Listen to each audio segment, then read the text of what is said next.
So maybe it's just my YouTube feed, but every second video clip that comes up is something about either ADHD, ADHD, neurodivergence, some other acronym that is difficult to pronounce or difficult to roll off the tongue.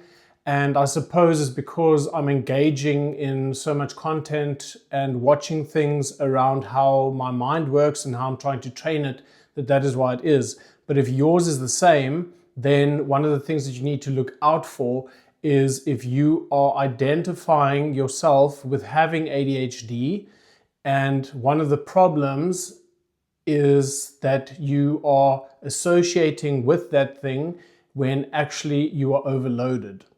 So why do I say this?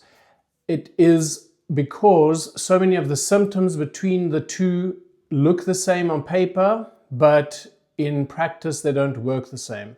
And you're going to have to excuse me from the beginning. I know that a lot of people are going to be catching feelings with this video because they've been diagnosed ADHD. If that's you, keep scrolling. But if you're actually wanting to listen to this, then please engage and try to understand where I'm coming from.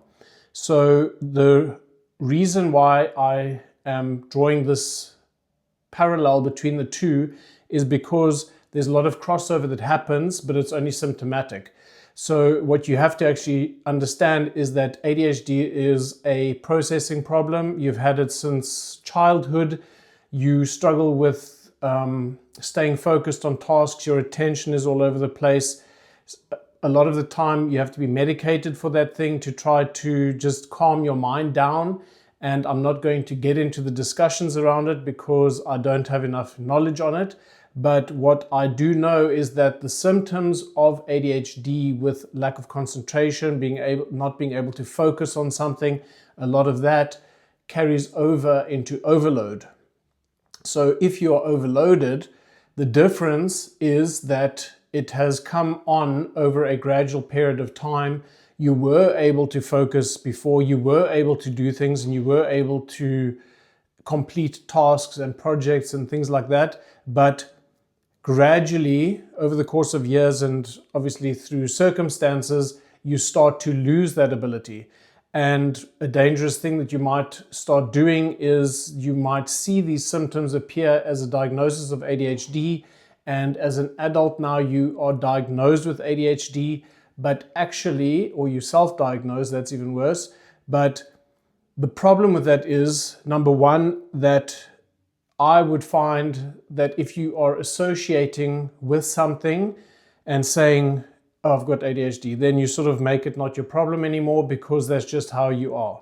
And if you identify with the ADHD thing, then also what you're going to do is you're going to try and apply the ADHD fixes to your situation, which is also not going to work.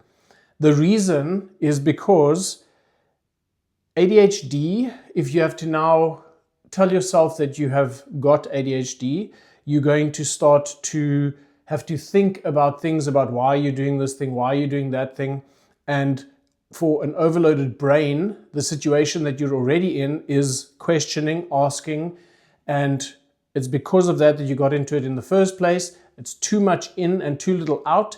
Now you've added this extra thing on top of it, where you've now said, oh, I've got ADHD, so if I'm doing this, then it must mean something to do with this aspect of ADHD, and now you start questioning even more. So all that you're doing now is creating additional open tabs on top of what you've currently got.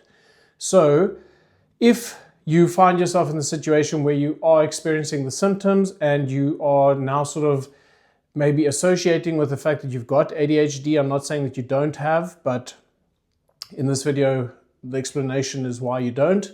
So what you would have to then do is some self-introspection and answer questions honestly, because when you're in an overloaded state, you can't really quantify how long you've been in it because it's taken so long to get there. So it might feel like forever, but it's not actually. So you need to just go back and say, was I able to do things in childhood, when I was a teenager, early adulthood? Was I completing things? Could I focus? In certain situations, can I, can't I?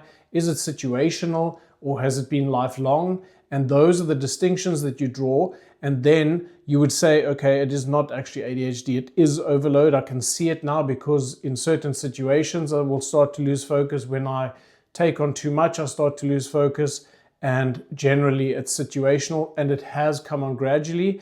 Then you need to start applying those fixes. So that's when you'll start to process and get stuff out of your head, do things, brain dump, get everything out so that you clear up free space in your mind, and don't make the mistake of trying to apply ADHD fixes to the overload, because that's going to be more and more open tabs.